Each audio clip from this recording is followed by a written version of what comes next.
Hello everyone, my name is Josh Slipka. I've been on the winning Josh Billings team 10 times, and on paper I have the fastest bicycle split time of 59 minutes and 16 seconds, although in spirit I do believe I share that with my two breakaway companions that year.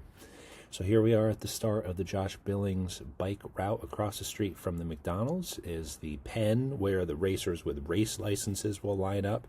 To the left here, at the light going into that parking lot, is where racers who don't have a USA Cycling Racing license will line up. Eventually they'll call you out to the start line, which is right here in front of this tree, this big tree on the left. So you'll roll out, you'll stop there, get the final race instructions before you start. So we're officially on course here. At the start, I don't worry too much about getting a really good start position, on the front line.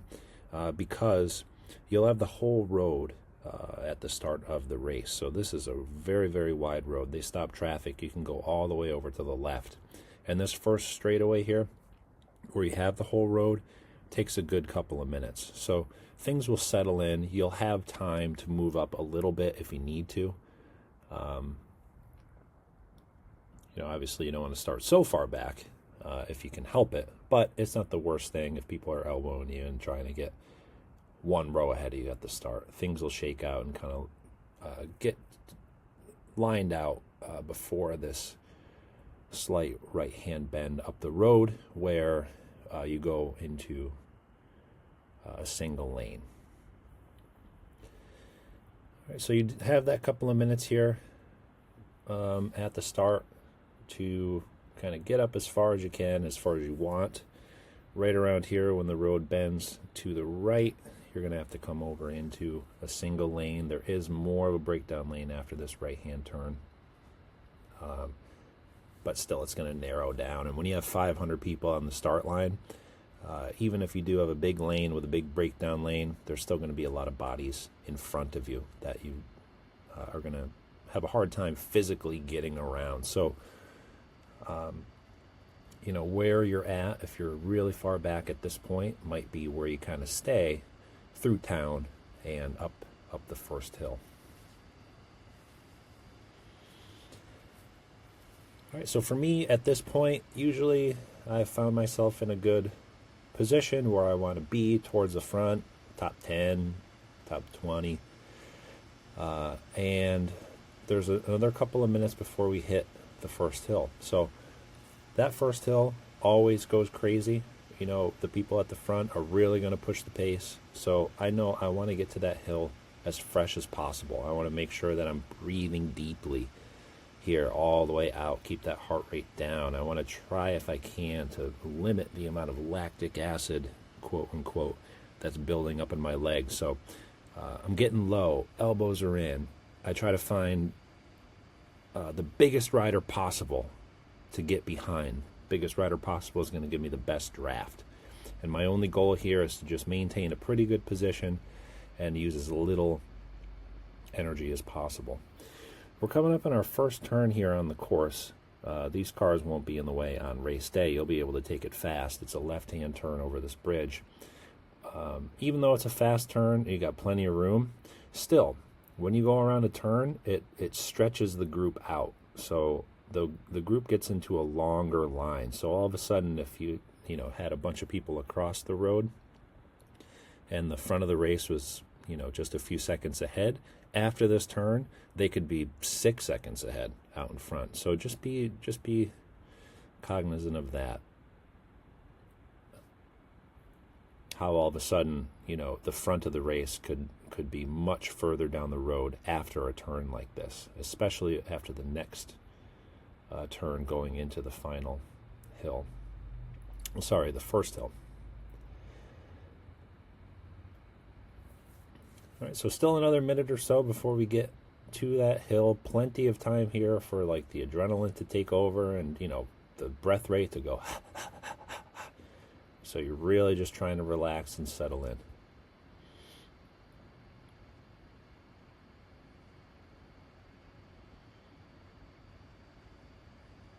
Hopefully no pedestrians on race day.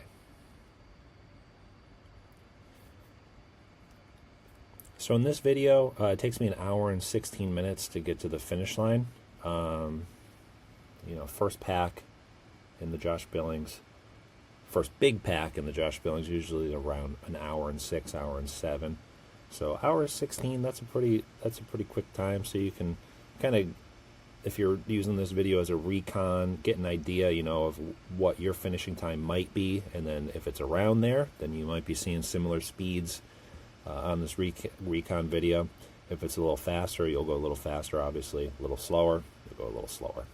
Okay. So, coming through town, we're going to come up into our right-hand turn. This is where the race, for me, really starts. Up this hill. Fastest time on Strava is like 2 minutes and 6 seconds. So it's a proper climb. It comes in 2 parts. So we come around this turn here and try to keep as much speed as you can. It takes a little bit of time for the speed to drop. So for me, most of the time, especially if I know that there are really strong competitors, I'm still trying to be in the draft, because even after that turn in this recon video, I'm still going 17 miles an hour at this point. Still plenty of opportunity to let somebody else hit the wind. And this climb is going to come in 2 parts. First part isn't as steep. There's a little flat section in the middle, and then the second part gets a lot steeper. And this is a tricky hill for me, because the crest, the crown of the hill, it really drags on for a long time. It's not one of these climbs where you get to the top and then you're immediately descending. It takes a bit of time to actually get to 0%, and then it takes a little bit of time to actually get on a steeper downhill. So if you're not careful, if you don't leave energy for the top of the hill, if you have somebody that's 2 seconds ahead of you, it's very likely that you won't be on their wheel on the downhill, which is the most important thing. So try to keep some energy for the top, for the crown, cresting and getting up to speed on the downhill if you can. Okay. So the course is going to bend to the right. This right-hand bend is where it levels out a little bit. Hopefully at this point, we've stayed relaxed with our upper body. We're breathing deeply. We have 1 more push. 2 more pushes, maybe.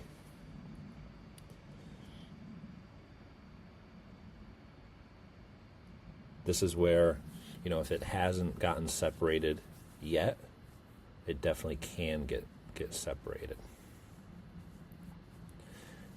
So we're going to start to get on the second half here. It's getting a little bit steeper. Off in the distance, you can see the road bend to the left, and then that's going to be the steepest part.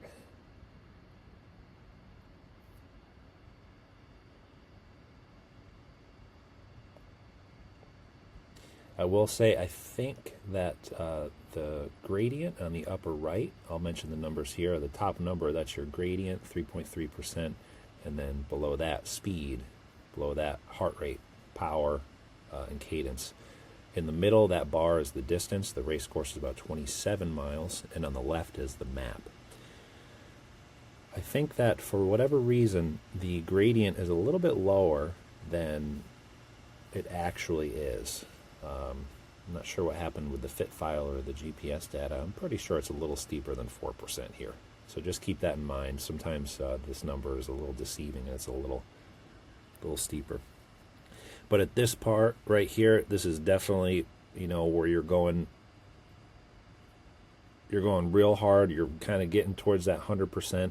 Josh Billings is a race where you'll have parts of the course where you're going all out, and other parts of the course where you're trying to settle in and conserve energy and actually bring your heart rate down and the effort down. This is one of those ones where this is can be, if you're trying to get a top place, should be like pretty much a maximum effort.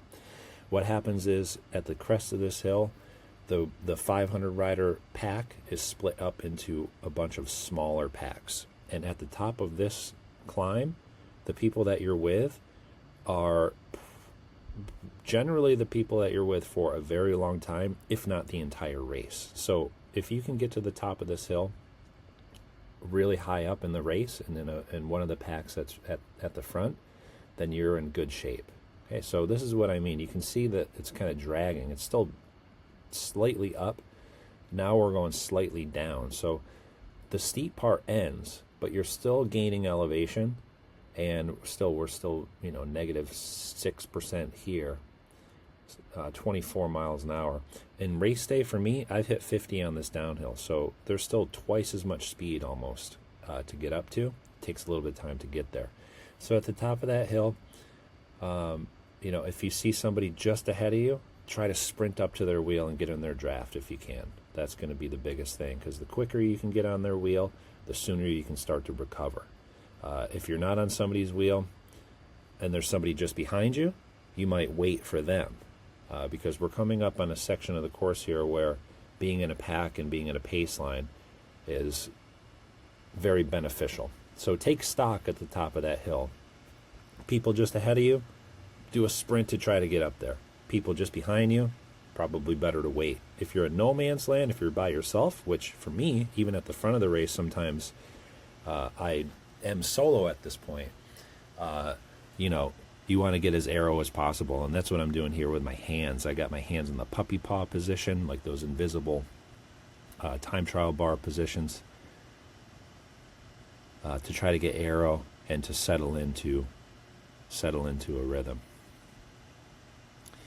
If you do find yourself by yourself, or you're at the front of the pace line, trying to be as aero as possible is very important, especially as the miles per hour go up. So in this Recon video, if you're a little bit newer to racing, just notice that blue number on the upper right. When you're going a little faster, or you see faster parts of the course on race day, think about getting as low and as narrow as you possibly can. But keep your head up, because you never know what's around the corner, like this tractor. I think he was waving me through. I could see with a left-hand bend, no traffic coming, all good to keep on going by.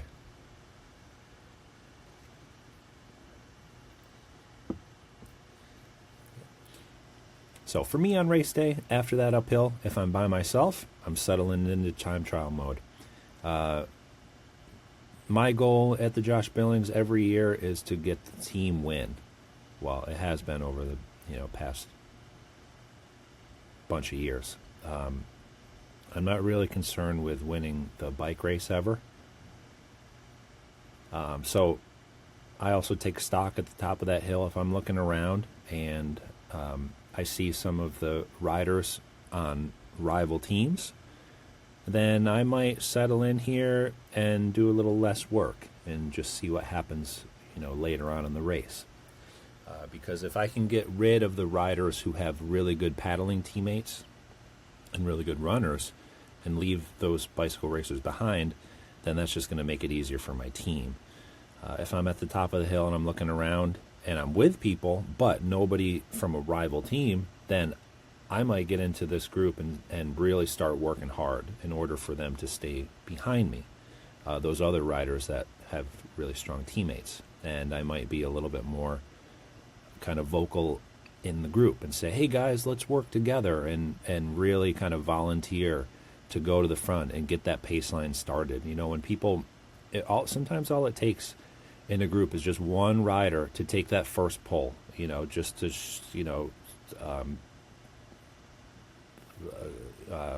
what's the term? Oh boy, I'm losing it. Show of good faith, like, hey, listen, I'm not just going to bark orders. I'm going to go to the front. I'm going to take that first pull, flick the elbow, and then that just gets the group rolling.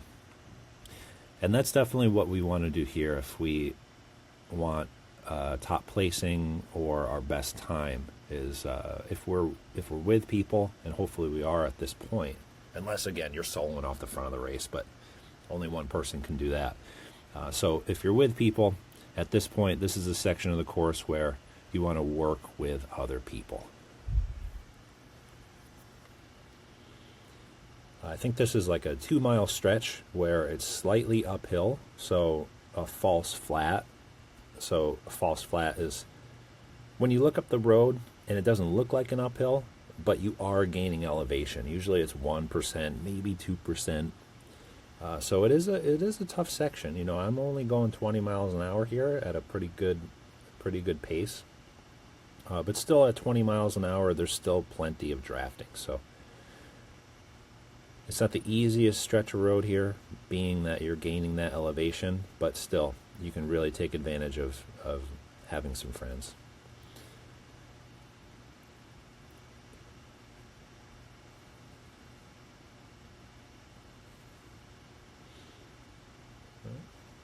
And that was a pretty big mouthful there to get to this point. Now we'll have some parts of the course where, there might be not many interesting things going on. So, when I'm on the start line of a race, I got my tires pumped up, I got my good race tires on.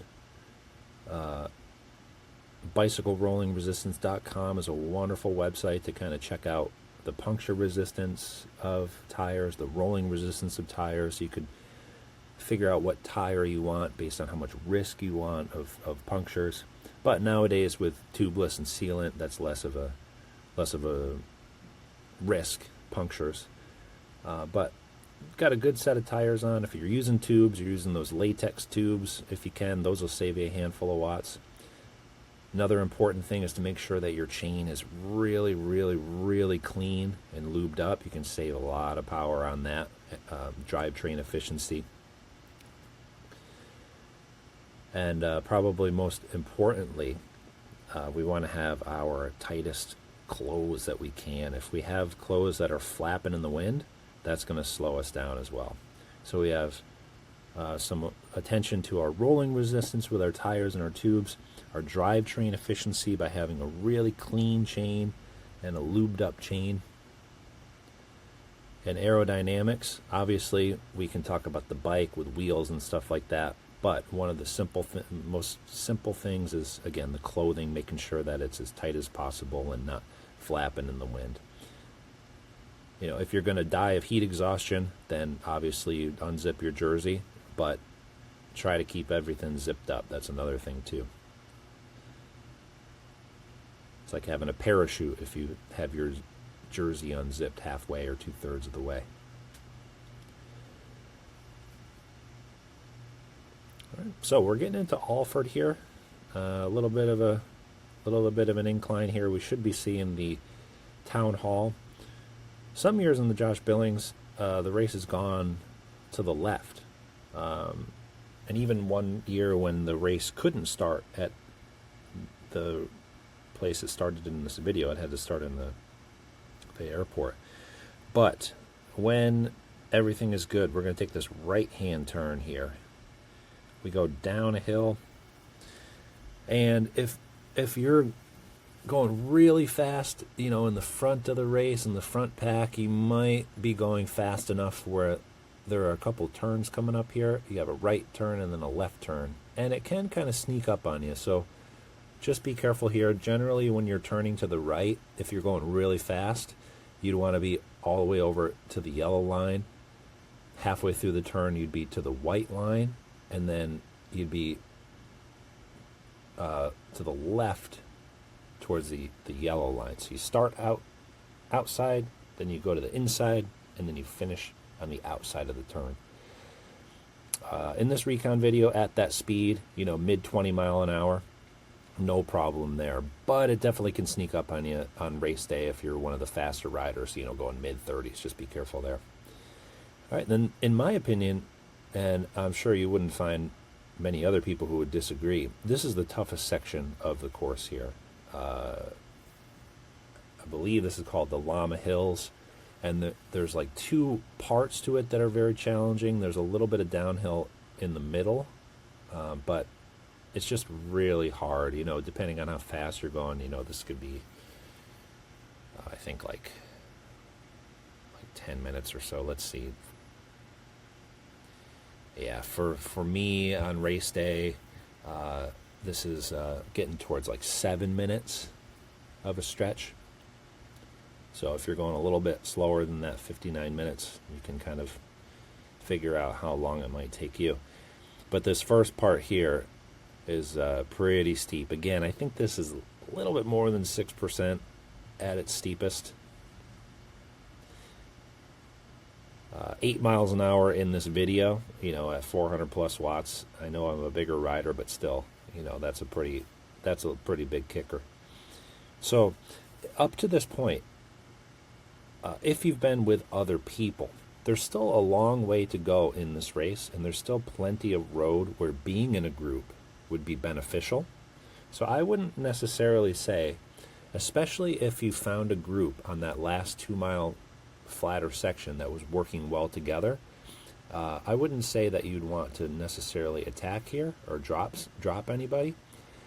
If you had that group that was really cohesive and you were really cooking and moving fast, you might put up the white flag, call a truce, and not go slow, but just say, hey guys, let's just kind of roll up this hill, keep everybody together, find a pace that works for everybody, and stick together. If you were in a pack that wasn't really working well together, or you noticed that there were people in the back that weren't participating in the pace line, then this is an opportunity, especially if you're a stronger rider, to put in a little bit of an effort. So you might get rid of some of those passengers. So by the top of this section, you might just be left with part of the original group. Hopefully, it obviously will consist of the stronger riders, and in a smaller group, people might be more incentivized to participate in a pace line. Sometimes all it takes in a pace line, like we mentioned before, is one rider to go to the front and say, hey, listen, I'm going to take this first pull. Let's start to work. And that'll set it off in a positive way. On the other side of the coin, sometimes it only takes one rider to just skip a turn or to just be hanging on at the back, not contributing, for other people to say, well, hey, listen, if somebody else is just sitting on my wheel taking advantage, then I'm not going to pull them to the finish line. And then all of a sudden your cohesiveness starts to go downhill. So if that happens, this is an opportunity to put a little bit of an effort in, see if you can get rid of some people. And then by the top, hopefully you're back in a group that's going to be working well together. So this is that kind of in-between section on this long, tough section here where it does go downhill. You can get cooking here. I'm going 34 miles an hour. So it definitely picks up. If you're anybody really, but especially if you're struggling on that hill, make sure you get on somebody's wheel, because you could get a good recovery in here to get in the draft. And I would definitely say, even if you are one of the stronger people, don't go to the front and do a huge turn on that downhill, because there is probably the high water mark of the course coming up here with a very steep section. And if you go into it into the red zone, even if you're one of the strongest ones, you could be left behind. So no matter what, I would say on that downhill, definitely do some soft pedaling. You can still rotate in the group, but take advantage of that downhill to get a little bit of recovery in. All right, now we're starting to get towards the second section of the Llama Hills here. It doesn't start out very steep, so we're only at 2-3% here, but this is one of those hills where it starts off at a lower gradient, and it takes away all that speed that you did have on that downhill. Just a moment ago, going 35 miles an hour. Here, 17 miles an hour. So it kills all the speed that you could have potentially had down that hill. And then you enter a really steep section. We'll see what happens with the gradient on the upper right, but I know it goes into the double digits. Double digits. So for me on race day, if I'm solo, then I know once I get over this incline here, there are going to be parts of the course where I can recover and catch my breath. But I know if I'm out in front, I got to keep the pressure on, because this is one of those parts of the course, because it is so steep. If I took it easy, the people behind me could take a lot of time out of me, especially if they're sprinting up the hill. So I know I just have another couple of minutes here before I can think about getting a little bit of a break. If I'm in a group and I'm noticing that there are really strong riders with me in that group, this is one place that I'm going to be a little bit weary. It is a tough section, so I'm trying to get into this final pitch with a little bit of energy left in reserve, just in case somebody wants to attack. It's a little bit harder to attack on a flat because people can draft you and be on your wheel. And there's definitely a lot of drafting coming up after this hill. So this is like a last chance for people, to put an attack if they wanted to. So I wouldn't necessarily recommend that you attack, especially if you've been able to successfully whittle your group down and you're in a smaller group at this point, because there's a lot of opportunity to work together after this hill, but not everybody thinks that way. So here we are, 10 miles an hour already. The video never does it justice of how steep it is, and neither does my GPS data. 6.5%, this might actually be at its steepest double.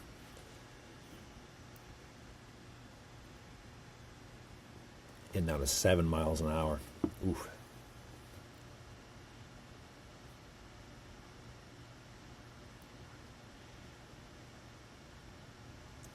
So 8.3 miles in, give or take a little bit,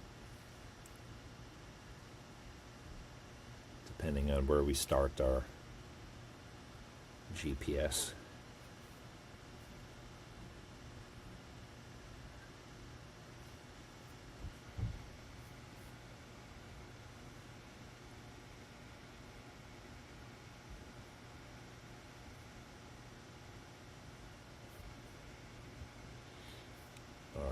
And here is the top. You can start to see that big truck up the road starting to kind of go downhill, so we know we're about to go downhill. And this was definitely the toughest section of the course right there. So again, for me on race day, maybe 7 minutes, maybe a little less. But don't forget, that 7 minute section was after a couple of miles of a false flat uphill. So basically, you have that first hill, you go downhill for a minute, but then from there to this point, you're gaining elevation on the course. So that's a really, really tough, like 12 minute, 13 minute for the front pack section of course. But the good news is that for a while, in terms of elevation, you're not gaining any. So although for the next 4 miles or so, you will be going uphill and downhill, overall you're not going to be gaining elevation. And then after that, around 12.5 miles or so, you're going to lose a lot of elevation. So if you get to this point in the race and it's been really hard, keep that in mind. It's not going to be that hard for a while. And don't let it get in your head. All right, if you're on a group ride, town line on the left here, there's a little uphill.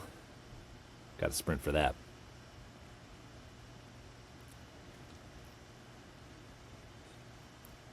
All right, but again, you'll notice here there are some quick little hills, maybe 20-30 seconds, where you really have to push the power, and then you got a downhill on the other side.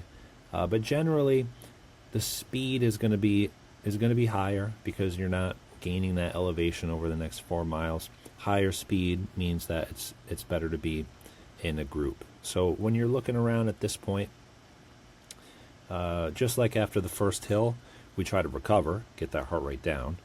But as soon as we do, or even maybe before we do,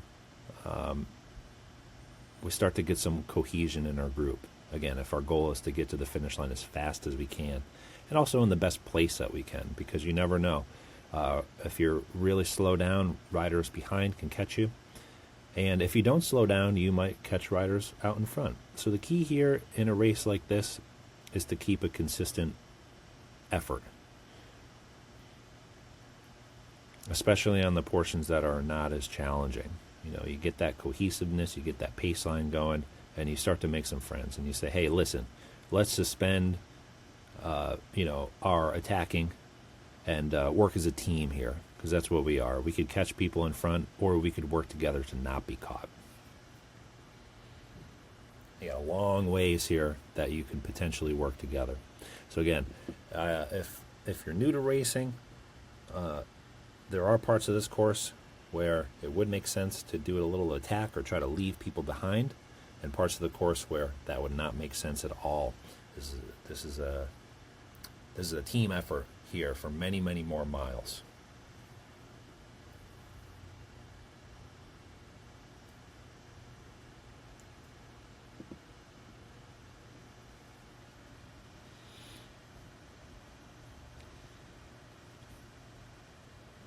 If you're up towards the front of the race, near that first place, you'll be lucky. You'll have like an escort. You'll have like the van that does the race commentary, and probably some police escorts here. But the further you go back, the more careful you want to be of traffic. And this is one of those sections on the course where you got to be careful. I like to get all the way over to the left of the road because we're going left, but traffic comes from the right. Okay, so check this out. Oh, boy, here comes a car. And here we go, over to the left. So if you're all, so make sure there's no cars behind you, obviously. But if you can get all the way over to the yellow line, you'll be able to see around that right-hand bend a second or two more.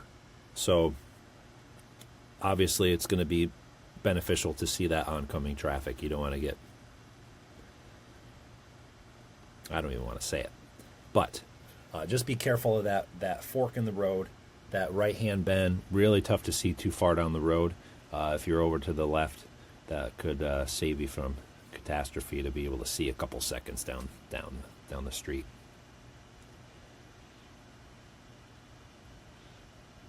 And this is the section here, definitely going to hit some incline, but then you go right into the decline.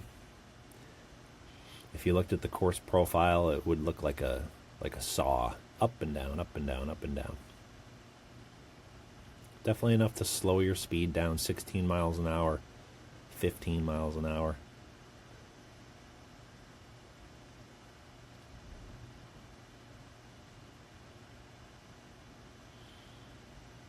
But definitely enough decline for your speed to come up, 25.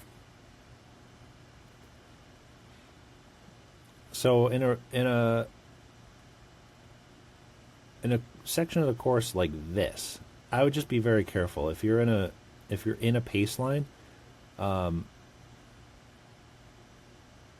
if you're feeling really strong, then don't really worry about it. But if you're in a group that's kind of challenging you and you're kind of at your limit, if you end up being the rider that gets to the front of the pack on one of these little downhills, I would just be very careful not to go all out and really kind of burn yourself out, because if you go into the next hill after pulling really hard on the downhill, everyone behind you has a really good draft and they're recovering, but you're putting yourself in the red zone.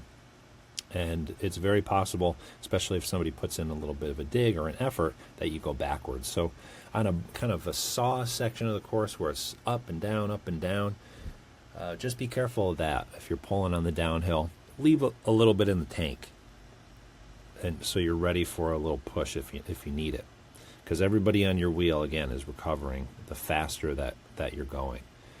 On the uphill, if you're pulling at 16 miles an hour, then there's less of a draft. So if you put on an effort, then the people on your wheel are not getting as much of a break in the draft, and they have to work really hard too, especially down here at this 11 miles an hour. So keep that in mind. Up and down section of the course. On the downhill, if you work real hard, they can take advantage of that. On the uphill, if you're working hard, you're making them work hard too. Now we're getting pretty close to that 12.5 miles in. It might be 12.6, 12.7. We'll see in a moment. But just over a mile to go before we start to lose a lot of elevation. And I think there's just one more uphill.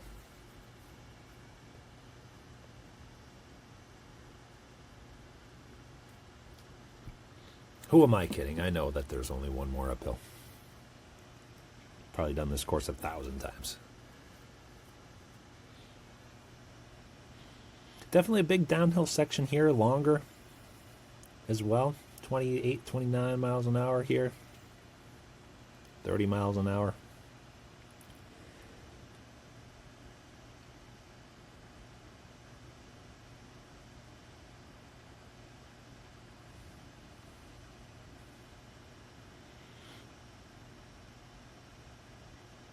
Even though you go into speed, going with speed on that downhill, this is still a kicker for sure. 12 miles an hour, 11 miles an hour already. So even though over the section you haven't really gained any elevation, there's still a couple parts here that are really going to, get those legs slowing down, which is another thing to think about, speaking of equipment earlier, with our tires, tubes, chain, clothing. Another thing you want to be very aware of is how your bike is shifting, especially if you're haven't been on it a little bit, before the race. This is a course for sure that you're going to be towards your hardest gear, probably your hardest gear, and probably towards your easiest gear. So you're going to need to make sure that you're shifting well in the back and the front. If you don't know how to do that, I definitely recommend, a little bit of time before the race to go out and make sure everything's working well. That way you have time to bring it to the bike shop. So, big downhill section here. I used to live in an apartment right here to the left. No cell phone service. And the satellite didn't work for internet. So, I'd probably appreciate unplugging nowadays, but oh boy, back in the day, not having the social media, oof. All right, here we are, 12.3 miles. Just one quick little sprint over the top of a little lip in the road, and we got a big downhill.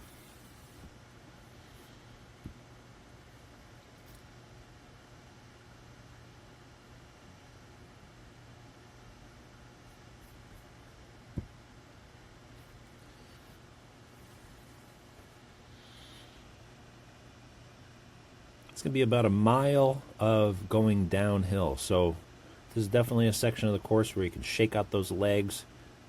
Try to keep them spinning if you're able to.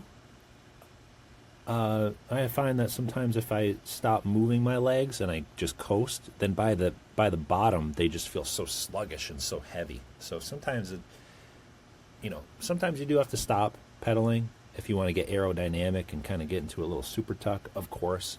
But any opportunity that you have to keep those legs spinning, even if it's very easy with the power, you keep that blood flowing, and then they're not going to be kind of lead pipes at the bottom. So here we are. Here's our mile downhill. Nowadays in the Josh Billings, the road surface is really nice, but it wasn't too many years ago that this section was kind of choppy and bumpy and had a few potholes and cracks. Eventually what they did was they just kind of did a temporary fix where there was something in the road there. Always keep your head up. They did a temporary fix where basically where your tires were, both tires, they redid. So there was like this smooth section, or maybe it was just one side of the road, but still, there was this one smooth section of kind of newer pavement. And then to the right and to the left of it, it was older pavement that was cracked and everything. So that's one thing to look out for when you're reconning on race day. Try to find the part of the road that is the smoothest so you don't get any flat tires, and also smoothest so you have less rolling resistance. Beware here on race day, starting over here on the left towards the yellow line, midway through the turn closer to the white line. And then on race day, if I was going faster, I would have been all the way over towards the yellow line. Again, I could get close to 50 miles an hour on this downhill here on race day. And this is one of those turns that can sneak up on you, especially if you enter in the wrong position. So be wary of that turn right there for sure. You don't want to go rolling out far to the left into oncoming traffic.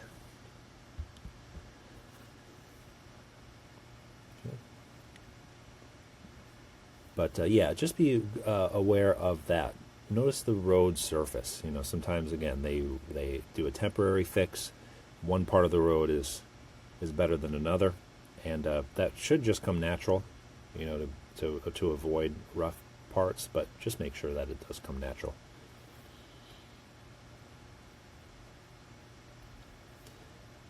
Here comes a right-hand turn onto 102. Now, for demonstration purposes, I kind of just rolled through some of these lights, and I apologize for that. I don't make that too much of a habit, but I was very certain that the road was clear. I stayed in the breakdown lane the whole time, way over here, almost off the road, so I didn't even go in. Oh, and another thing too, speaking of road surface, especially on newer roads, you'll notice that the paint on the road isn't even like paint. It's like a gel that like hardened. And if you were to put your finger on that and kind of slide it, it's so smooth. And we always hear like, oh, you got to stay off the white line, the yellow line, watch out for crosswalks, because your tires can slip. But that's usually only when the road is wet and on a turn. So sometimes when I'm racing, if I'm by myself especially, and I see one of those really thick, smooth lines, I'll even try to ride on that for less rolling resistance.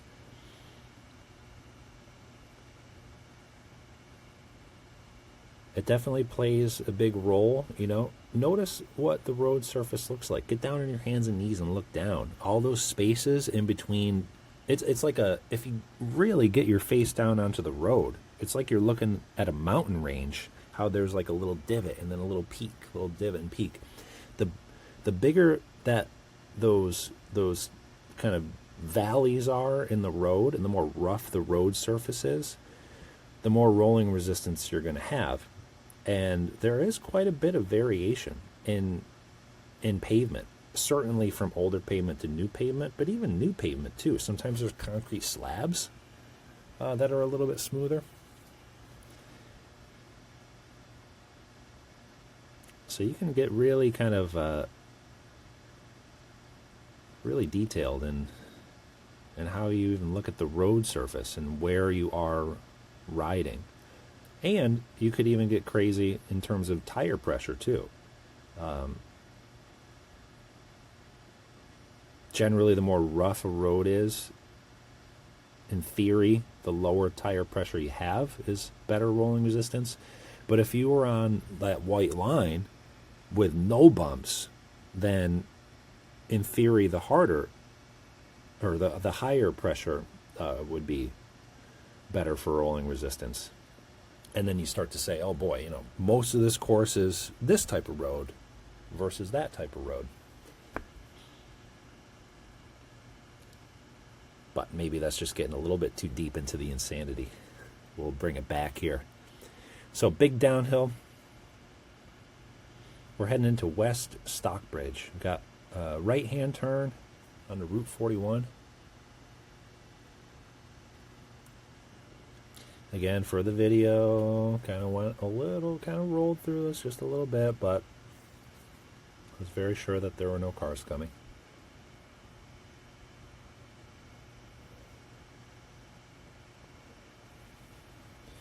This is just one place where you want to be very careful during the race. On a Sunday morning, there's not a ton of traffic, but this is one where it can get a little congested. There could be traffic like stopped ahead of you. And when you have a left-hand turn here and then a right-hand turn. After the right-hand turn, notice the parking spots in this town. They're diagonal, kind of going in the direction you're going. So when people get out of those parking spots, they're backing up. And when they back up, it's really hard for them to see what's coming. So here there's some parallel spots there, but there is the diagonal parking. Really easy for a car to back up most of the way in the road, at least, before they can even see you. So I'd recommend here, if there's no cars behind and it's safe to do so, try to come over towards that yellow line. That way, if somebody creeps out a little bit, you have that space. And if you're over towards the yellow line, they're going to see you quicker than if you're way over to the right. So just be careful there through town.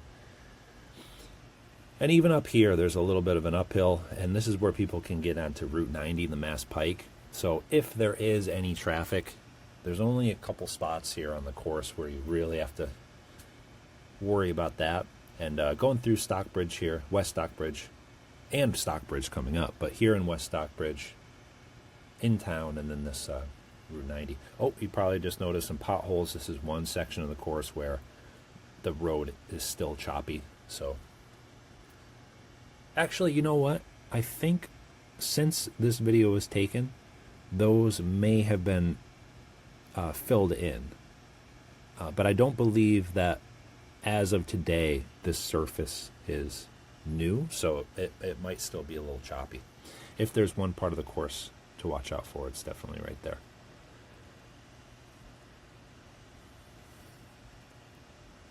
But still, up until this section, it's been a long time where I, again, would recommend, if you're with people, to be friends with them and to work together.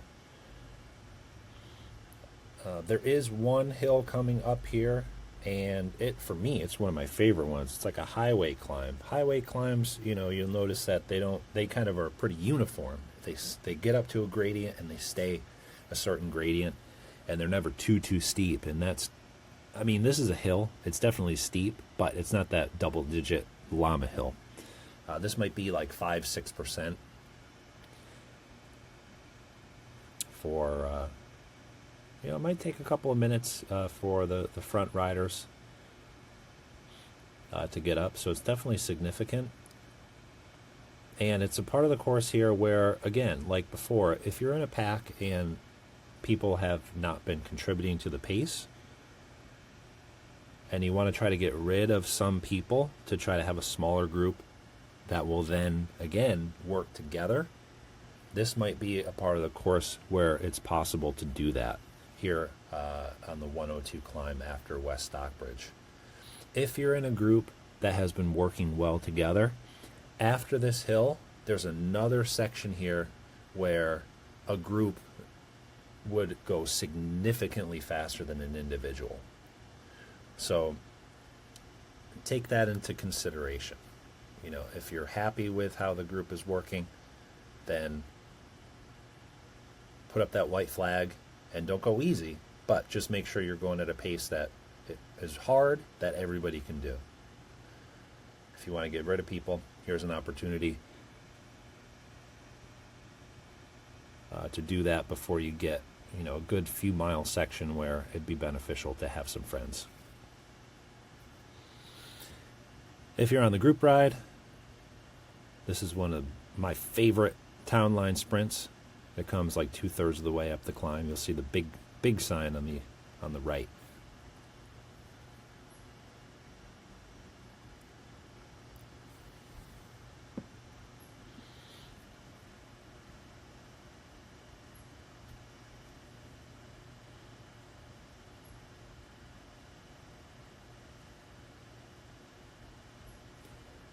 And again, for me on race day, if I'm solo, then this is definitely one of those hills where I would consider putting out a little bit more of an effort, maybe getting into that red zone, because at the top of this hill, there's a long downhill section where if I accidentally go too hard, then I know I can recover. You want to be very careful with how you're putting your effort out if you're by yourself. If you have a hill that goes into a flat, for example, or a hill that goes into a false flat uphill, if you go too hard up the hill and have to recover, then on that flatter slight uphill, your speed is going to come way down. And, you won't be catching anybody out in front, and people might be catching you from behind. But if you have a section of the course that coming up that's a downhill, then you can risk it, because if you get really aerodynamic and you just keep on spinning your legs, you can really bring your effort down without losing too much speed. It's all about speed. On those downhill sections, if you're really smart about it, working really hard versus not working very hard isn't that big of a difference in how fast you're going. But if you're going uphill, especially, working really hard and not working hard, there's a big difference in speed. And at the end of the day, we want to get to the finish line averaging the highest speed. So think about where the biggest downhills are, because that's when you can really recover, or the longest stretches of downhill. That can be, a minute or 2 or 3, where you're not soft pedaling, but your power's low enough that after that 2 or 3 minutes, you're kind of settling back in and still recovering without losing that speed. So we went over that 102 climb. There's just one more little bump here. It's kind of annoying, but just be prepared for it, because if you did go into the red zone too early, just be mindful of that. You will go downhill a little bit, but then still have a little bit of uphill before that big downhill section. So this is where Recon and knowing the course can really help, because you think you're at the top, but then there's a little bit more. And sometimes that little bit more is enough to lose the wheel or somebody to go off ahead. You're not in the draft. When you're not in the draft, especially if there's multiple people in front of you, then you're going backwards. Okay. So here, finally, we are on that big downhill section.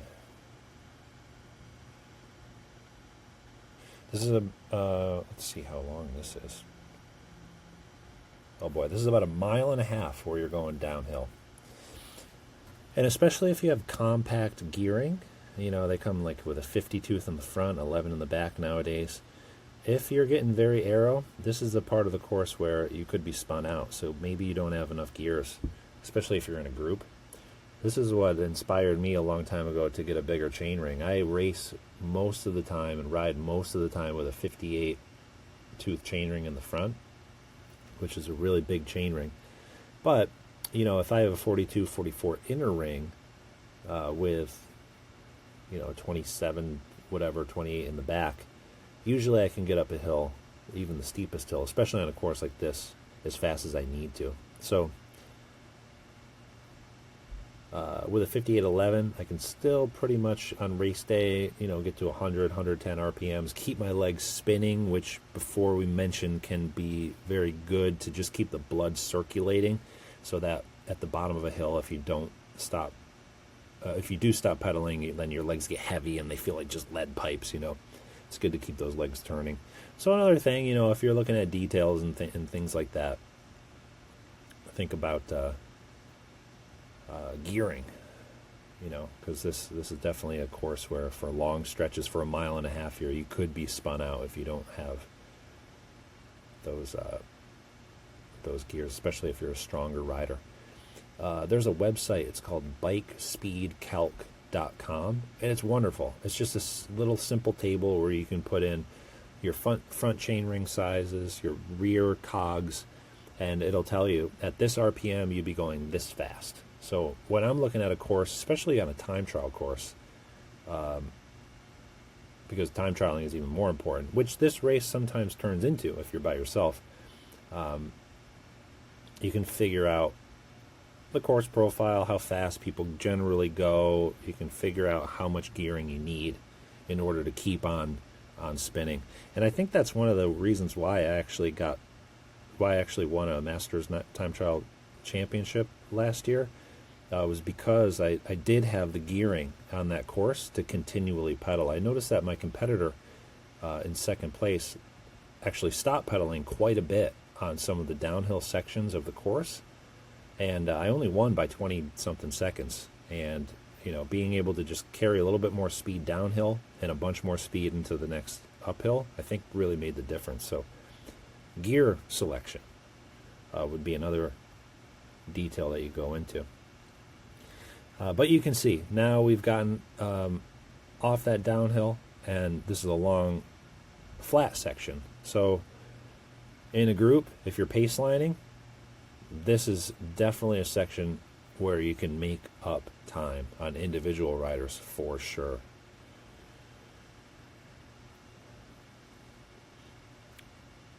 So in racing, if you're a newer racer, there's definitely going to be sections of this course where it pays to be patient.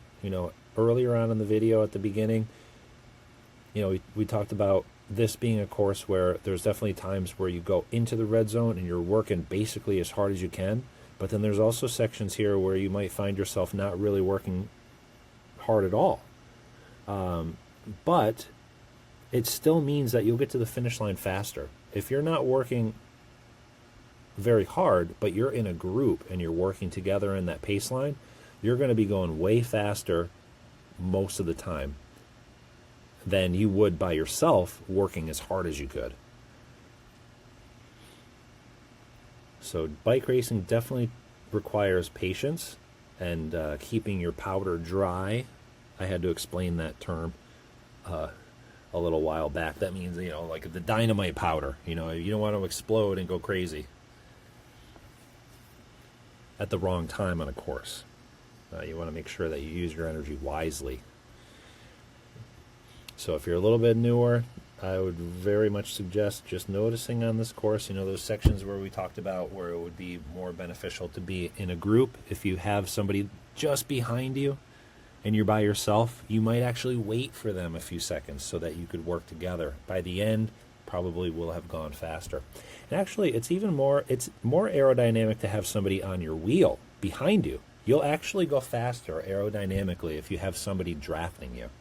So I always find that interesting. You can imagine, like on a river, if there's a big rock that's stopping the flow.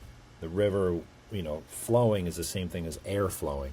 If you have a big rock, right behind the rock, there's no current because it's blocking the current. But also right in front of the rock, too, because you have water that's backed up hitting that rock, it's not flowing as fast forward. It has to go around the rock. So that rock with the kind of disrupting the flow of the water in front, it's the same thing with a rider behind you. It kind of disrupts the flow of air in front of them, which you're in. So it doesn't suck you back as much. So even having somebody that's kind of dying on your wheel and just being grateful to be there can help you aerodynamically and speed-wise. And that's why in the Tour of France, you'll see cars in individual time trial, the team cars, sometimes try to get as close up to the rider as possible. And they'll have a rack full of bikes on the roof. That's to create even more aerodynamic drag for the car and to help that rider out in front aerodynamically. So I think the UCI got smart about that and kind of enforced more distance between the team car and the rider. But you could see some old race videos where they're right behind their rider and you're like, what the heck? That doesn't seem very safe, but it's faster. So here we are, Stockbridge. Be careful of this intersection. Bunch of stops. Oncoming traffic doesn't have a stop sign, so they'll keep coming. Everybody else has a stop sign, but on race day there should be a police officer directing traffic. So shouldn't be an issue, but just be careful that oncoming traffic doesn't have a stop sign. We have this left-hand turn, and now finally, for me, this is where it's like, there's a ton of time. There's another 6 miles or so to the finish line. So by no means is it like a sprint to the finish here. But for me, on race day, this is like the final part of the course. We have a hill here that's pretty significant, and it goes into an uphill false flat for quite a few miles. I'll get some stats here in just a second. So we started that at about 20 miles, 20.7 miles, and you're going to be gaining elevation all the way to 22.7 miles. So you have this initial hill. You definitely call this a hill. This is definitely steep. But then it goes into an uphill false flat for 2 miles. And many times this false flat section is kind of on the top of a hill, and it's a little bit more exposed. We're in the trees right now, but it's a little bit more exposed, and you definitely can start to feel a little bit of wind on course. And, if it's not in your favor, going slightly uphill, This is a really tough section, of course. So if you're one of those riders that has been patient and hasn't been working as hard as you could, this here is where you might consider going solo if you needed to. Or, making an attack and maybe one person comes with you or two people come with you. Before we talked about the saw kind of section of a course, up and down, where when you're going up, the riders behind you have to work a lot harder because there's less of a draft. This is one of those parts of the course here where, there's a lot of racing in your legs, 21 miles so far with some tough sections, a tough section of road. You could definitely be dropping people even though it's not very steep. Okay, so if you've been patient, this is where you might kind of unleash a little bit.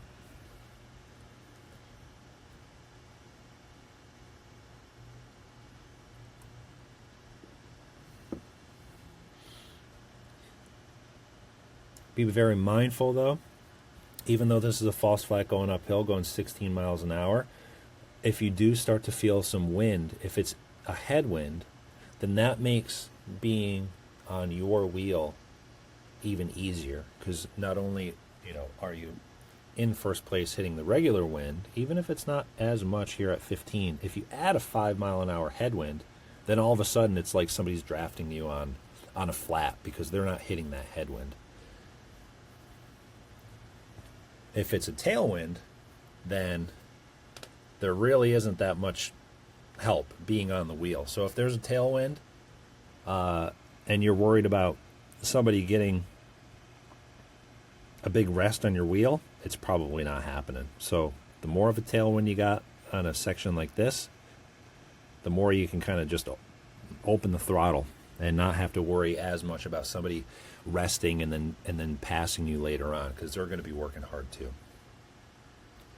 And look at this pavement too. This is like butter nowadays. It's unbelievably smooth. Sometimes it can kind of lull you into a false sense of security. We're going to come up here on an overpass for Route 90. And if you've ever watched Good Will Hunting, and the end credits, they actually go under this overpass, which is a cool, fun fact. This overpass here, they didn't redo with the pavement, and where the new pavement meets the old pavement, there are definitely still some big bumps and some potholes. So be very careful going over this overpass. Still on that false flat uphill, by the way.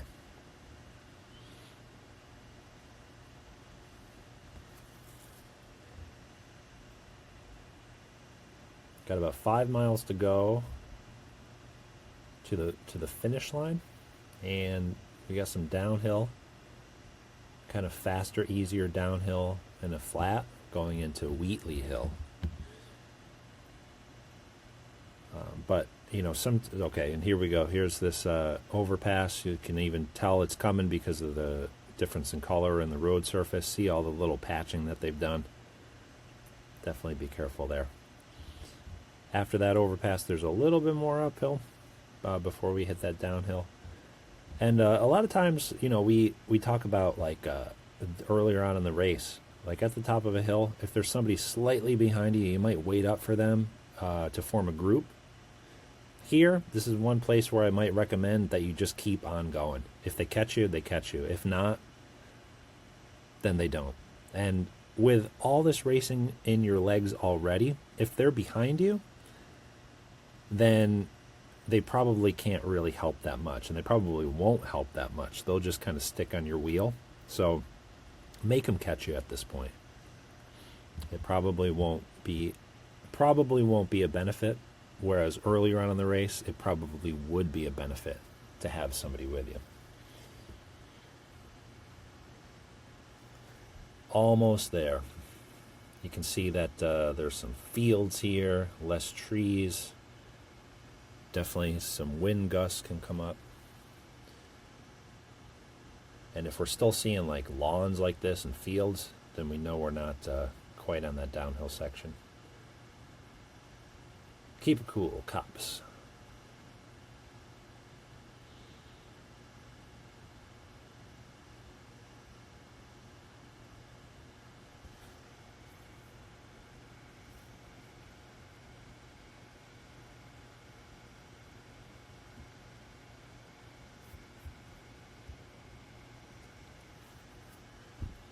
Almost there.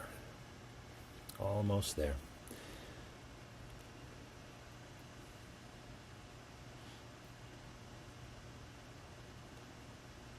And we kind of get to this little turn right here, and then you look down the road. Now we're going to be surrounded by trees again.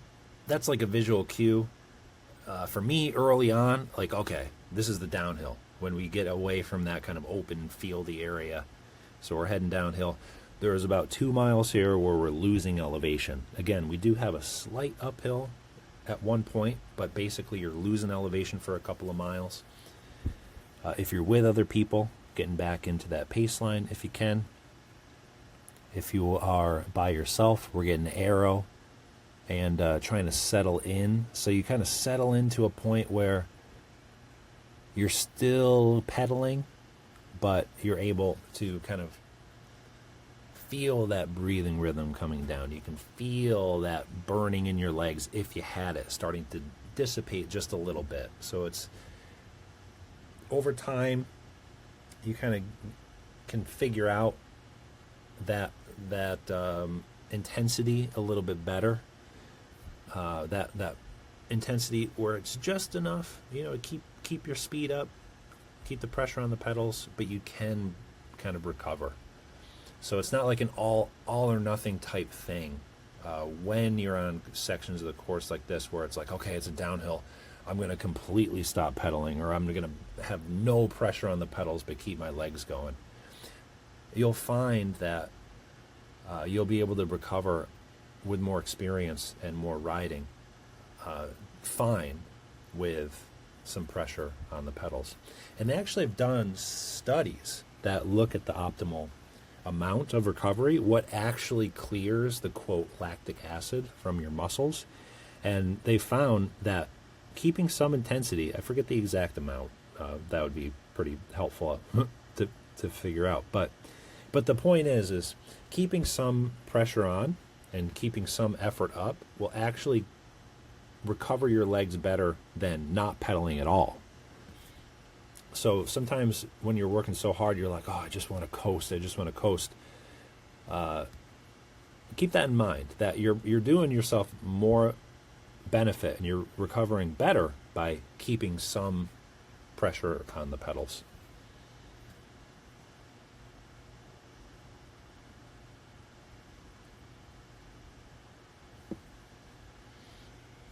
Not too much longer before we hit Wheatley Hill. And I think the segment on Strava is called the Wheatley Killer. And I agree. Should be about a half of a mile before we get there. Off in the distance, you can see that yellow line, how it kind of bends a little bit. Whenever I see a bend in the yellow line, I know that there's a change in the elevation. Of course, if it's a bend around a turn, that's another story. But if it's a straightaway and that visually looks like there's a bend, some incline or some decline going on. Usually incline, because if it's a decline, then it disappears. But here we are at the point where it bent, and we have a little bit of an uphill. Again, I don't think that this gradient is 100% accurate. That kind of peaked out at 2 point something. I think it's a little bit more than that. But just a little blip on the radar there. Got one more big downhill. I always take advantage here, whether I'm by myself or not, to get arrow and to really take a few deep breaths because we're going to hit the causeway here. To the left, you're going to see the Stockbridge Bowl. It's a beautiful view. See Kripalu up on the hill. And across the way on the other side of the lake are the paddlers that you're either handing off to, or if you're an iron person, your boat awaits. All right, but not too long to enjoy that view. Wheatley to me is so challenging because of how you enter it. That was a big downhill. You'll get your speed up, but notice how you're going to hit a false flat here. This false flat scrubs all the speed that you could have gained, or you did gain, on that downhill before. And by the time this hill actually starts to go up in gradient, your speed is already so low. And at this point in the race, this, it's been so challenging. There's parts of the course where you're in the red zone and you're barely hanging on, or you're trying to push through so you can keep your advantage if you have it. It's such a kind of unique race. It's not a flat race or a consistently uphill race where you keep your pace and your rhythm the same. It's that work hard, recover, work hard, recover. It's like an interval workout. So you get to this point here at 7 miles an hour at the bottom of the hill, and you're like, oh my God. Now this for sure, if you're with anybody and you want to get rid of them, this is your last great chance to do it. After this is flat and downhill. So last chance to get rid of anybody, if that's your goal. Boy, all this time, this is definitely steeper than 4% for sure. Add a couple of percentage points at least to this this gradient. A little bummed out that this Wahoo is not doing it justice. But 8, 9, 10% for a long time. Wait, 8, 9, 10 miles per hour. Did I say percent? Probably not that steep. 6, 7%.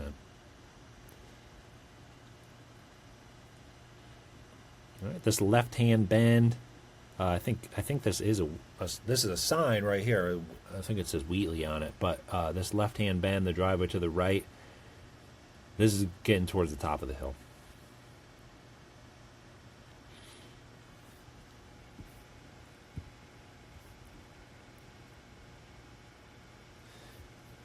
We got about a mile where you're not going to gain or lose elevation. There might be slight up and slight down, false flat, false down, but about a mile here where it's just dragging. This is, to me, a mile down the road isn't the official finish line, but it's the unofficial finish line because all that's left is a really big downhill. So at the top of this hill, you got about a mile to go. If you're going 20 miles an hour, that's 3 minutes. If you're going 25, that's 2.5 minutes. If you're going 15, that's 4 minutes. So, we got 2.5 to 4 minutes before we hit that unofficial downhill. This is where you empty the tanks for sure. If there's somebody 1 second behind you, keep them 1 second behind you if you want to get the highest place. We're just going all out. This isn't going to look pretty, which is unfortunate because this is where you'll see most of the people on the course. Back a little ways is the entrance where the runners go to the finish line. It's where people are going from the parking lot to the paddle run transition. So you'll see friends, you'll see family, people will be cheering you on. And at this point, you probably got boogers going down your face, you're cross-eyed, not looking like you're having the best time. But that's okay. At least we're out here. There's a Lions Gate to Tanglewood. If you're out just to have a good time, enjoy the view, look to your left. It's a parking lot, but it's a big field of a parking lot. I think you can see the bowl. Berkshire Hills, wonderful view.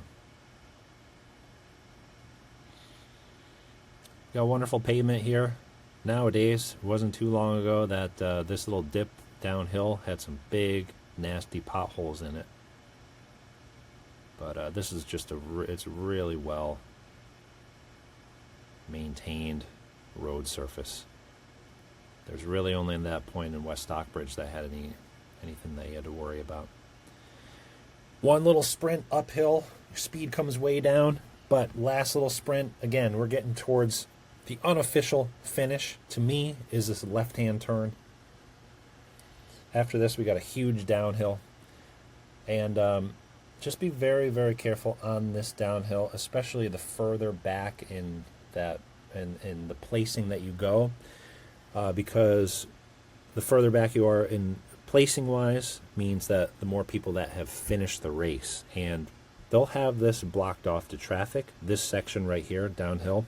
But this is where everybody who has finished the bike race comes back up the hill. They have cones set up that everybody's supposed to stay to our left of, and from this perspective, so they should be way over to the left, but you never know. People are crazy. Maybe they're cross-eyed from the race. They might swerve out a little bit. So you should be totally fine if you're to the right of the yellow line, but just be very careful not to cross that yellow line, even though there's no traffic on the road.